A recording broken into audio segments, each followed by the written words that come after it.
What if I told you that one of the most powerful empires in human history didn't conquer lands with swords, didn't march millions of soldiers, didn't burn cities or crush armies, and yet it ruled entire civilizations?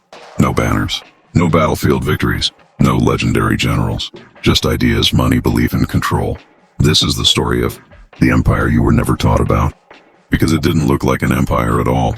This is the empire that never needed an army.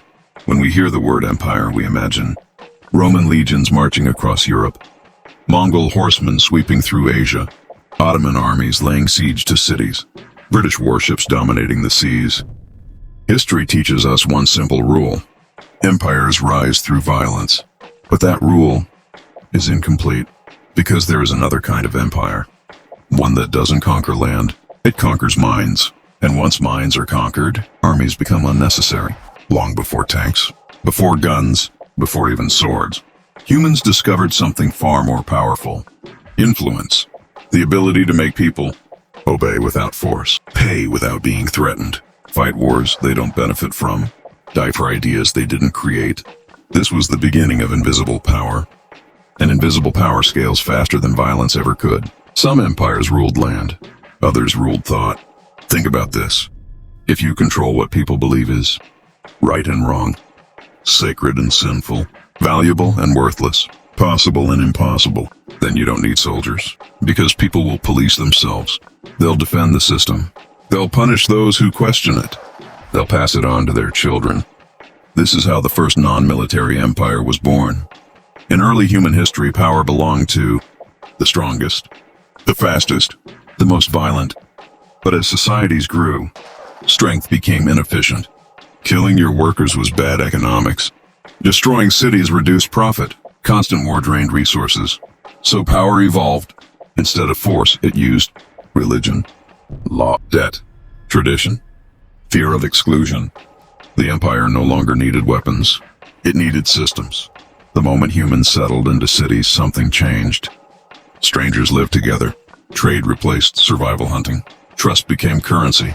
And whoever controlled trade routes, measurement systems, contracts, temples, records, controlled everything. This was the birth of bureaucracy, economic dependency, social hierarchy. The empire didn't invade cities. Cities invited it. This empire never declared itself. It didn't raise flags. It didn't crown emperors. Because the best form of control is the one people don't recognize. People believed, this is how things are. This is natural. This system protects us. And when control feels normal, rebellion feels wrong. Empires fell. Rome collapsed. The Mongols disappeared. Colonial empires crumbled. But this empire survived them all. Why? Because it didn't depend on land or kings. It depended on belief systems, economic structures, social norms. It adapted. When kings fell, it worked with governments. When religions weakened, it worked with markets. When borders changed, it ignored them. Violence creates resistance, but invisible control creates loyalty. People will defend it, justify it, kill for it, and still believe they are free. That's why this empire never needed an army, because you can't fight what you can't see. Here's the uncomfortable question. If an empire controls how value is measured, what success looks like, who is important, what is normal, is it really gone? Or did it just change its shape? To understand this empire, you must forget swords and shields. The strongest form of power is not the power to punish. It is the power to define reality. If you control what is considered success, what is considered failure, what is considered moral, what is considered dangerous, then people will organize their entire lives around your rules, without ever being forced. This empire mastered that art. Every invisible empire runs on one principle: make people dependent before they realize it. Dependence is quieter than chains.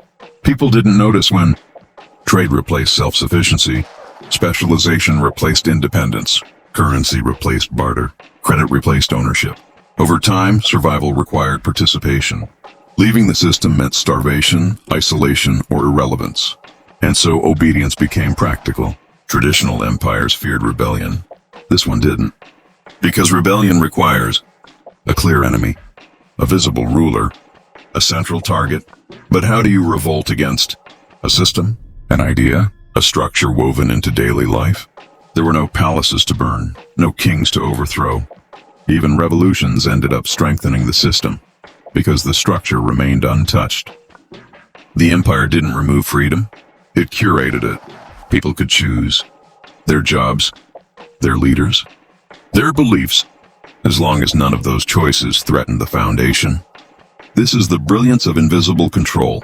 You feel free, while always moving inside invisible boundaries. Money replaced soldiers. Why fight a city when you can? Control its trade, control its currency, control its debt. Debt is obedience delayed. Once someone owes, they comply. Once nations owe, they negotiate their sovereignty away. This empire didn't conquer lands, it financed them. The most dangerous moment for an empire is when people realize they are controlled. So this empire did something genius. It made people defend the system themselves. Questioners became dangerous. Outsiders became ignorant. Reformers became unstable. No army required. Society became the enforcer. At its peak, the invisible empire aligned three forces: religion to shape morality, law to define punishment, economy to reward obedience. Together they created guilt without crime, fear without soldiers, loyalty without loyalty oaths. People obeyed not because they were watched, but because they believed they should. Traditional empires had borders. This one didn't. Borders limit power, ideas don't. The empire could exist in monarchies, in democracies, in republics, in theocracies. Different governments, same structure. Different flags, same rules underneath. Every empire teaches its version of history. But this one did something subtler. It didn't just teach facts, it taught frameworks. What questions are allowed?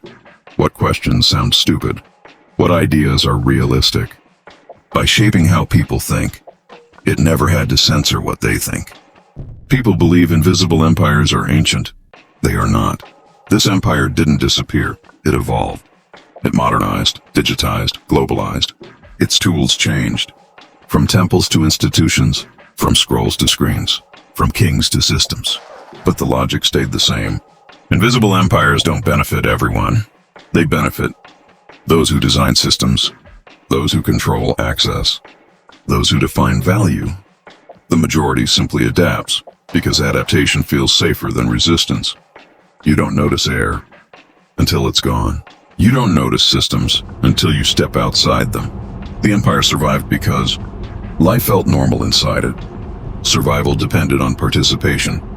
Questioning felt risky. Comfort became the strongest chain. The final form of this empire wasn't fear, it was identity. People didn't just live inside the system, they became it. Their self-worth, their success, their meaning, all measured by rules they didn't create. Empires fall when they overextend. They lose legitimacy. People stop believing. This empire fears only one thing: awareness. Because once people see systems, they can redesign them. But awareness spreads slowly. Comfort spreads fast. History asks, who ruled? Who fought? Who conquered? It rarely asks, who defined reality? Who shaped belief? Who designed obedience? Because those answers are uncomfortable. Every generation believes it is freer than the last. Every generation is wrong. Freedom without awareness is just obedience with better branding. And that is why this empire never needed an army. In the next part of this story, we'll uncover who benefited the most from invisible power, why revolutions rarely change systems, and how people unknowingly protect the very empires that control them. Because the most successful empire in history never needed soldiers. It only needed you.